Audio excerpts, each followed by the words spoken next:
Assalamualaikum warahmatullahi wabarakatuh. Tetap semangat dengan Pak Dedi ya.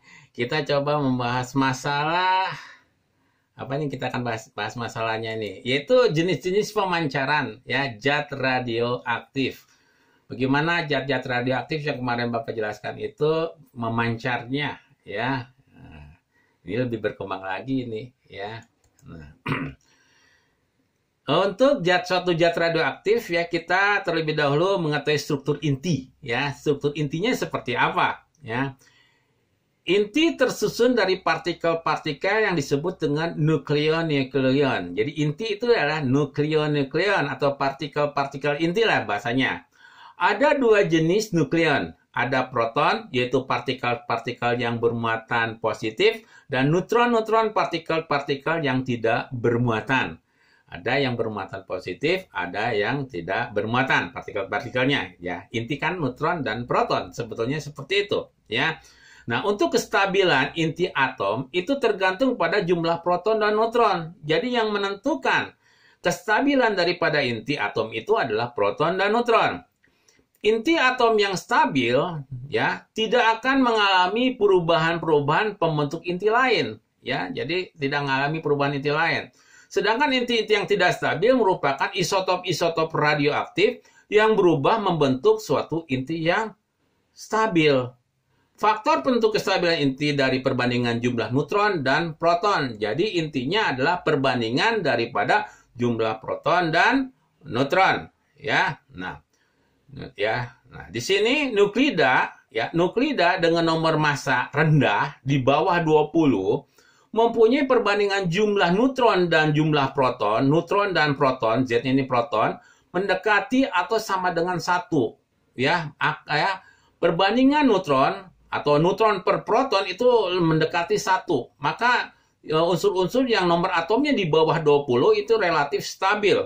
Sedangkan untuk nuklida dengan nomor massa yang lebih tinggi, harganya perbandingannya adalah sekitar 1,6.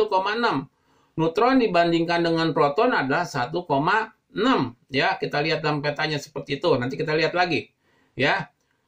Pita kestabilan terputus pada nomor massa dengan 8 ya. Di sini kita bisa lihat ini ya. Ini untuk sebenarnya unsur kestabilan seperti ini. Ini adalah unsur pertama, N dan P-nya ada sama dengan 1 di sini. Maka ini terjadi suatu lebih daripada 20, maka dia akan menyimpang. Yang ini yang menimbulkan unsur-unsur yang tidak stabil.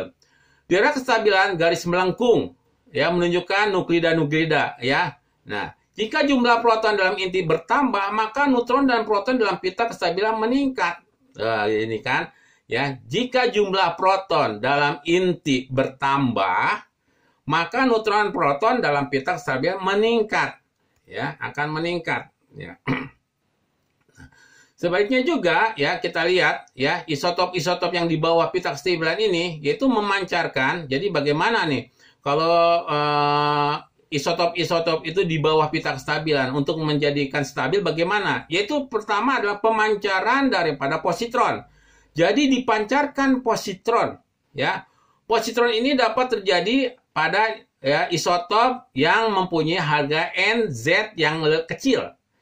Ya, ini kalau ya, pada proses ini dapat jadi isotop yang mempunyai harga N per Z yang kecil, sehingga untuk mencapai kestabilan maka proton diubah menjadi neutron ya, dengan cara yang menjadi neutron ya, dan positron. Caranya itu kalau pemancaran positron ya.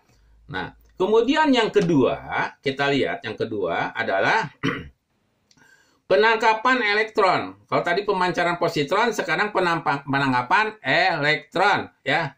Pada kulit K, pada penangkapan elektron pada kulit K, jadi tangkap nih elektron ya, maka akan menjadi neutron. Jadi neutronnya ditambahkan ya, dirubah ya. Terjadi proses pembentukan neutron hasil penggabungan antara satu proton dengan satu elektron. Karena jumlah protonnya lebih banyak, maka protonnya dirubah menjadi neutron supaya nanti jumlah proton sama dengan jumlah neutron. Ya, paling tidak mendekatilah hal semacam itu, ya. Seperti itu. Kemudian berikutnya adalah isotop. Kalau bagaimana kalau isotop itu di atas pita kestabilan? Pemancaran beta sinar beta ini terjadi pada nuklida ringan, nomor atomnya kurang dari 83 yang stabil. Pemancaran sinar beta terjadi pada saat neutron diubah menjadi proton. Kalau misalnya saja neutronnya gitu lebih banyak daripada proton, maka neutronnya dirubah menjadi proton dengan cara dia memancarkan sinar beta. Berikutnya lagi adalah pemancaran neutron, ya. Proses ini jarang terjadi di alam, ya, hanya terjadi proses isotop buatan. Kalau dalam buatan saja, ya. Jadi kalau misalnya di alam ini jarang saja. Jadi bagaimana kripton, ya? Kripton itu, yaitu dia dengan memancarkan neutron, ya, untuk mencapai suatu kestabilan, ya. Kalau misalnya neutronnya lebih banyak daripada proton, ya. Kemudian berikutnya adalah pemancaran sinar alfa, ya.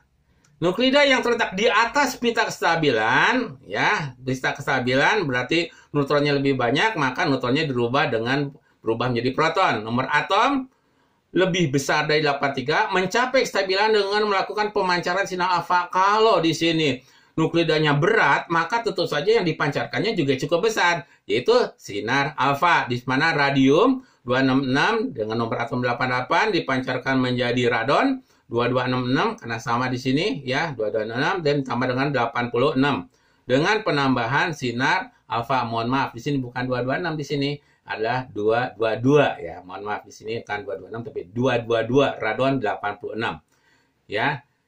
Sekian dulu dari Pak Dedi masalah, ya, sifat-sifat daripada zat radioaktif, ya.